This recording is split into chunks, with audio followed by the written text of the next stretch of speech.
Pois bem, queridos, sejam bem-vindos. Hoje, nessa manhã de domingo, a gente vai estudar o capítulo de progressões, que está aí no caderno de vocês. A gente vai, para ficar mais fácil, para quem vai assistir em vídeo, deixar bem delimitados assim os blocos, os pedaços, porque a gente vai separar nos pedacinhos. Mas, fora isso, eu vou dar aula aqui para vocês. Quem está em casa, eu não vou ficar olhando muito não, tá bom? Mas vocês ficam à vontade para perguntar, normal. Esqueçam que tá filmando aí, quem está aqui, tá bom? Esse capítulo de progressões faz parte do conceito de sequências lógicas. Então essa primeira parte seria uma motivação e uma visão geral.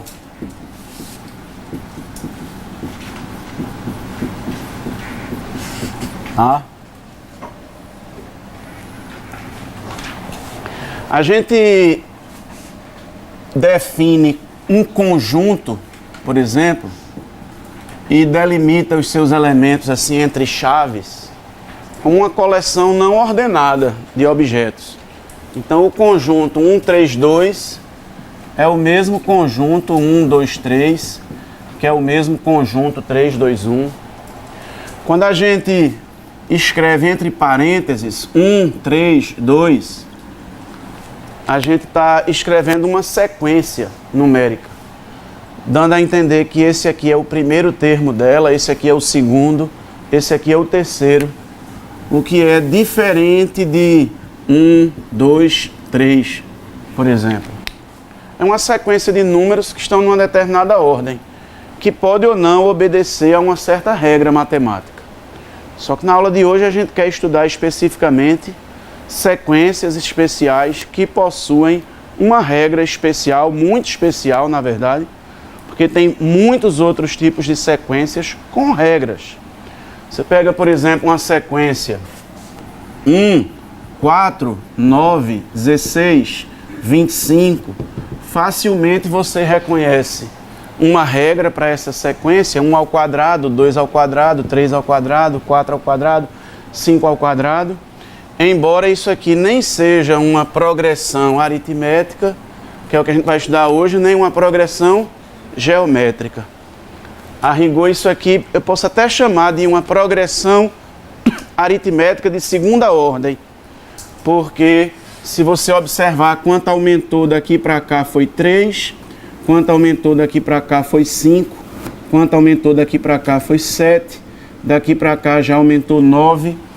Aí esses aumentos aqui é que formam uma progressão aritmética, embora eu não tenha dito oficialmente ainda que é uma progressão aritmética, mas eu conheço normalmente o pessoal que está estudando para o Enem, vocês lembram o que é cada coisa dessa. Vocês querem se lembrar, mas é de propriedades mais específicas e fazer bons exercícios. Enfim, então as sequências têm regras, necessariamente não tem, mas elas podem ter regras, e a progressão aritmética e a progressão geométrica, que é o que a gente vai estudar hoje, elas têm regras bem definidas. Normalmente, quando a gente escreve, por exemplo, uma sequência 2, 5, 8, 11, 14, a gente indica os termos dessa sequência na notação pela sua posição. Se esse é o primeiro termo, a gente chama de A1. Se esse é o primeiro termo, a gente chama de A2. Se esse é o terceiro termo, a gente chama de A3. Mas quem já estudou funções poderia muito bem estudar tudo de progressões, chamando isso aqui de f de 1, isso aqui de f de 2, isso aqui de f de 3, reticências. Na verdade, de maneira técnica, mais formal, a gente define uma sequência como uma função, tá? A gente define uma sequência como uma função. Mas a gente não vai, na aula de hoje, dar muito essa ênfase ao conceito de função, certo? Então vamos relembrar rapidamente o que é uma progressão aritmética, o que é uma progressão geométrica. Na aula de hoje a gente vai estudar as PAs e as PGs, sempre fazendo comparações. Eu falo de uma determinada propriedade na PA e vou falar da mesma propriedade equivalente na PG. A gente vai estudar a teoria de PA e de PG paralelamente, certo?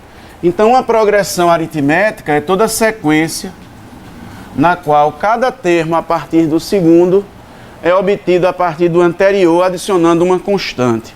Então, se eu tiver o primeiro termo igual a 3 e for adicionando 4, de 4 em 4, por exemplo, 3 mais 4, 7 mais 4, 11 mais 4, 15 reticências, eu formo uma progressão aritmética, tá? Essa constante que eu adicionei de um termo para o próximo foi 4. Esse 4 pode ser obtido subtraindo qualquer termo menos o anterior, que é exatamente o que eu adicionei. Então, isso é a diferença entre um termo e o anterior, que a gente costuma chamar de razão. É curioso, porque se ela é uma diferença, a gente poderia chamá-la de diferença mesmo, e não chamar de razão. Mas já ficou popular, mesmo na progressão aritmética, que essa diferença seja chamada de razão. Eu tenho um livro antigão, daqueles de capa de folha bem amarela mesmo, assim, datilografado, que o autor do livro, ele decidiu na PA chamar a razão de diferença e foi radical até o fim. Inclusive nas fórmulas ele usa a letra D ao invés de usar a letra R. Aí ele foi bem do contra, assim, é o único livro que eu tenho que realmente disse isso é uma diferença, eu vou chamar de diferença e não quero nem saber. E não foi assim, porque na época todos os livros usavam, não. Enfim, mas tá, beleza. Razão. Essa diferença é a razão. Se essa razão for um número positivo, a progressão aritmética será crescente, tá? Crescente. Você está sempre aumentando aqui à medida que você avança nos termos. Se essa razão fosse menos 4, por exemplo, com o mesmo primeiro termo, 3, o próximo seria menos 1, depois menos 5, depois menos 9, reticências. E aí essa daqui teria razão igual a menos 1, menos 3, que é menos 4. É para vocês, tá? Esses fogos são para nossa aula, comemoração. E a razão, nesse caso, é menos 4. Sempre que a razão for negativa, a progressão aritmética será decrescente. É óbvio que se a razão for 0, tecnicamente também é uma PA, mas não tem muito para que estudar PAs de razão 0, porque tudo é constante, fica mais fácil fazer qualquer continha, mas a rigor, uma PA de razão 0 existe e ela é constante. Você pode pensar em representar os termos de uma PA. Valeu, galera, pode parar já. Você pode pensar em representar os termos de uma PA num gráfico cartesiano. Não tem problema nenhum. No eixo das abscissas, você põe o N, a posição, tá? E no eixo das ordenadas, você põe o valor do respectivo termo, AN. Então, eu poderia colocar aqui que quando o primeiro termo vale 3. Vou botar noutra escala aqui, tá bom? Aí o segundo termo vale 7. Aumentou 4. O terceiro termo vale 11. Aumentou de novo 4. E assim por diante. O quarto termo já vai valer... Quanto, hein? 15. Aí digamos que esteja por aqui 15. Vamos botar aqui a N. Como ela é uma progressão aritmética, sempre que você avança um termo, você adiciona a razão. Se essa razão for positiva, você vai aumentar. E nesse caso, para cada um termo que eu avanço, eu estou aumentando o mesmo valor, a mesma parcela, 4. Se eu estou adicionando a mesma parcela, que é 4, os pontos desse gráfico, eles vão ficar sobre uma mesma reta, porque mais 1 mais 4, mais 1 mais 4, mais 1 mais 4, é como se eu fosse formar uma escadinha com todos os degraus com a mesma altura. Tá? A mesma profundidade aqui, a mesma altura. 1, 4, 1, 4. Claro que se eu avançar 2, aqui eu avanço 8. Se eu avançar 3 termos, aqui eu avanço 12, porque é 3 vezes 4. Mas, tecnicamente, uma progressão aritmética é uma função polinomial do primeiro grau. Embora nem toda função polinomial do primeiro grau seja uma progressão aritmética. Porque na progressão aritmética a gente tem os termos aos saltos. Primeiro, segundo, terceiro. Não tem o termo entre 1 e o 2, entre o primeiro e o segundo. E quando a gente estuda funções, a gente pode estudar essa variável aqui, que seria o x, a abscissa, contínua. Eu poderia ter x igual a 1,5, 1,7, mas aqui ela vai aos saltos. Então o gráfico de uma PA não é uma reta, porque a coisa não é contínua. Mas o gráfico de uma PA é um conjunto de pontos contidos numa reta, certo? Todos eles ficam contidos numa reta. Essa é a ideia de PA, que para que ela seja crescente ou decrescente, basta saber a razão. Eu vou explicar agora o que é a progressão geométrica, lembrar rapidinho, mas a gente vai ver que para que uma progressão geométrica seja crescente ou decrescente, não basta saber a razão. Com a mesma razão, uma progressão aritmética pode ser crescente e outra ser decrescente, e as duas terem a mesma razão, certo? Numa progressão geométrica, o que é que rola de um termo para o próximo? A gente vai sempre praticando que ato? Qual é esse ato que é o mesmo? Multiplicando pelo mesmo fator. Então, se o primeiro termo for 3 e, por exemplo, o número pelo qual eu vou multiplicá-lo para obter o próximo for 2, que também é chamado de razão, então eu vou ter aqui 6, 12, 24, 48 reticências. Essa é uma progressão geométrica de razão igual a 2. Só que a razão aqui nesse caso é razão mesmo, é quociente entre qualquer termo e o anterior. Claro que só não o primeiro, porque não tem anterior ao primeiro. Tá? Um detalhe, a gente chama o primeiro mesmo, o primeiro termo da PA e também da PG, ele é o A1, é o F de 1. Quando a gente estuda funções, às vezes quando a gente estuda movimento uniforme, que eu posso pensar movimento uniforme como uma PA.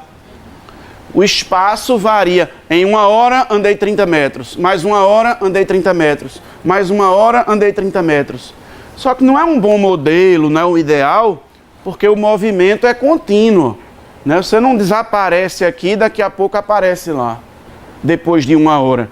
Tá? Entre esse intervalo você está mudando de posição, a coisa é contínua. Então é preferível usar as funções mesmo.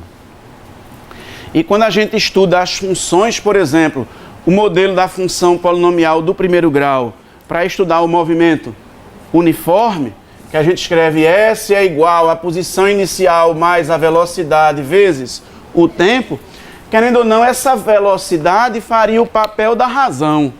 Porque depois de 1 hora, andou 30 km. Então a velocidade é 30 km por hora.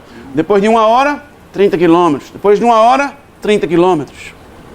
Mas é importante observar que vai ter uma diferençazinha, porque o início do movimento a gente normalmente considera quando t é igual a 0. E o início da progressão a gente não considera quando n é 0. O início da progressão a gente considera quando n é igual a 1. Aí isso vai provocar uma pequena mudançazinha na fórmula, justamente por eu querer começar no A1 e não no A0. Tá? Mas enfim, essa daqui tem razão igual a 2. Deixa eu colocar aqui razão igual a 2. Não vou querer que vocês decorem isso simplesmente não, só raciocinem, entendam. Vocês não vão ser perguntados sobre isso que vocês não possam na hora raciocinar e responder. Pode ser um item de verdadeiro ou falso da católica. Um item teóricozinho. Ah, se uma PG tem primeiro termo positivo e razão entre 0 e 1, então ela é crescente, para você pensar e marcar falso. Então, só basta você pensar, não tem que decorar o que eu vou dizer aqui. Ela tem razão igual a 2, ela é crescente. Está aumentando, não está? Mas eu vou colocar a mesma razão, só que o primeiro termo agora é menos 3. Aí quando eu multiplicar menos 3 por 2, vai ficar menos 6 e depois menos 12 e depois menos 24 e depois menos 48. Com a mesma razão igual a 2. Tá? Essa já é decrescente. Se eu tiver com menos 3 reais no banco e o gerente disser, professor Alvino, você ganhou um prêmio do banco. Hoje você ganhou o prêmio de o seu saldo dobrar. Digo, muito obrigado, meu filho. Hoje eu não quero não. Porque se hoje meu saldo era menos 3, vocês são ótimos, rapaz. Vocês iam comigo mesmo. Se hoje o meu saldo era menos 3, dobrando vai passar a ser menos 6. Quer dizer, dobrar aqui não foi nada bom. Tá? Porque quando eu dobro menos 3, ele aumenta em valor absoluto. Mas como ele é negativo, diminui. Então, sempre que a razão é um número maior do que 1, na verdade, sempre que a razão tem o módulo maior do que 1, a progressão é divergente. Ainda estamos na visão panorâmica, ela é divergente. O que é que isso quer dizer? Que os valores dos termos vão gradualmente se afastando da origem, se afastando do zero. Pense os valores, não precisa pensar na posição não, pense só os valores, como se fosse o eixo Y, tá? Primeiro, aqui minha cabeça é o zero, aí os positivos estão para cá, os negativos estão para cá. 3, 6, 12, 24, se afastando do zero. Menos 3, menos 6, menos 12, menos 24, seja pela direita ou pela esquerda, os termos estão se afastando do zero. Então ela é uma progressão divergente. Ela pode ser divergente e ficar alternando entre positiva e negativa, embora não seja muito usada em aplicações, em questões de prova, porque é difícil você encontrar um contexto realmente razoável, que não seja forçado, de uma variável que fica oscilando. Uma hora ela é positiva, outra hora é negativa. O fato de ser divergente ou convergente vai ser para toda PG ou para PA, ou vai ser só para PG? Só para PG. Só para PG. Porque quando você vai multiplicando por um número entre 0 e 1, ela vai se aproximando do zero. Na PA, não. A PA, ela sempre vai, de certa forma, divergir. Se ela for crescente e for ilimitada, uma hora ela vai se afastar do zero. Se ela for decrescente e for ilimitada, outra hora vai se afastar do zero, até porque o gráfico de uma função do primeiro grau é sempre uma reta, seja ela ascendente ou descendente. Então, quando n tende a infinito, ela pode tender a mais infinito ou a menos infinito. Então, ela vai acabar sempre divergindo. A menos que você restrinja, porque uma PA pode ter só 3 termos. Aí parou, só tem os 3. Às vezes tem uma questãozinha que diz que os lados de um triângulo retângulo estão em PA. Então, só são 3 números. Mas se ela for ilimitada... Então, eu vou pegar uma outra divergente com a razão menos 2, só para vocês observarem. Vou colocar o mesmo primeiro termo de lá, 3. Mas poderia ser menos 3. 3 vezes menos 2 vai dar menos 6. Que vezes menos 2 vai dar? Vezes menos 2 vai dar? Vezes menos 2 vai dar? E assim por diante. Ela diverge. Mas ela ora é positiva, ora é? Só que tá assim, 3, menos 6, 12, menos 24, mais 48, menos... Então você vai ficando cada vez mais longe da origem, do zero, só que alternando de sinal. Aí ela nem é considerada uma PG crescente, nem é considerada uma PG decrescente, ela é chamada de PG oscilante ou alternante, porque ela ora cresce, ora decresce, mas ela é divergente. Tá? Nesse caso ela é divergente sempre que o módulo da razão é maior do que 1. Tá? O módulo da razão maior do que 1. Aí você pensa, se o primeiro termo é positivo e vai divergir, então vai aumentar, porque vai para a direita. Se o primeiro termo é negativo e vai divergir, então vai diminuir, porque vai para a esquerda, considerando o maior para a direita, claro. Certo? Se ela é oscilante, mas a razão tem módulo maior do que 1, vai divergir. Ora para a esquerda, ora vai para a direita, mas se afastando do zero. Se você tomar uma razão cujo módulo é menor do que 1 e maior do que 0, não vou pegar a razão 0, porque não tem para que estudar uma PG de razão 0. Vê, o primeiro termo é 5, aí vezes 0, 0, vezes 0, 0, vezes 0, 0, vezes 0, 0. Tem livro que dá nome a esse tipo de PG, chama de PG estacionária.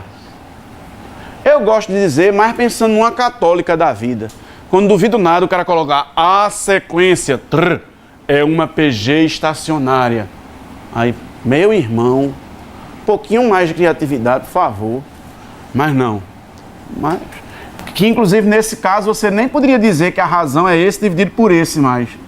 Porque 0 dividido por 0 não tem sentido, não existe 0 dividido por 0. Enfim. Mas eu não vou estudar, eu vou gastar tempo aqui com PG estacionária. Determine a soma dos 1000 primeiros termos dessa PG. Quem acertar ganha a possibilidade de assistir a aula até o fim. Todo mundo vai assistir, né? Então, se eu pegar aqui o primeiro termo igual a, sei lá, ficar fácil a conta. 32. Só para ficar umas continhas fácil. Aí agora eu vou pegar a razão 1 meio. Vezes 1 meio. 16 vezes 1 meio. Vezes 1 meio. Vezes 1 meio. Agora, o primeiro termo, menos 32. Vezes 1 meio. Vezes 1 meio. Vezes 1 meio. Vezes 1 meio menos 2. Vezes 1 meio menos 1. Vezes 1 meio menos 1 meio. As duas têm a razão igual a 1 meio. Mas uma delas é decrescente e a outra é crescente. Se o meu saldo bancário estiver menos 32 e o gerente disser que eu ganhei um prêmio de multiplicar por 1 meio, vou dizer, multiplique logo por 1/4, tá? Por 1/8, 1/16, 1/32, sem bronca. Porque multiplicar por 1 meio converge, espreme, comprime, tá? Só que quando eu comprimo um número que é negativo, para ele ficar mais perto da origem, ele aumenta. Quando ele é positivo e eu comprimo para vir mais perto da origem, ele diminui. Então a mesma razão, com a mesma razão, você pode ter uma PG decrescente e pode ter uma PG crescente. Mas ambas são ditas convergentes. Porque você tem os termos se aproximando do zero à medida em que a posição tende a infinito. Se você for avançando, isso vai se aproximando cada vez mais de zero. Você pode ter também, você já deve imaginar o que é que eu vou dar de exemplo. Pensou. Chico, né? Continua, isso é que é uma alegria. A razão menos 1 meio. tem problema nenhum. Se a razão for menos 1/2, 32 vezes menos 1/2. Menos 16 vezes menos 1/2. 8 vezes menos 1/2. Vezes menos 1/2. Vezes menos 1/2. Vezes menos 1/2.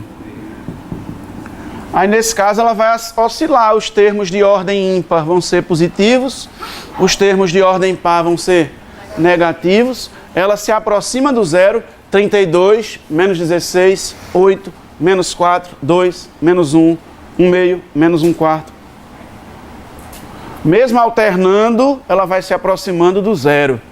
Então ela nem é crescente, nem é decrescente, ela é oscilante, mas ela é convergente como as outras.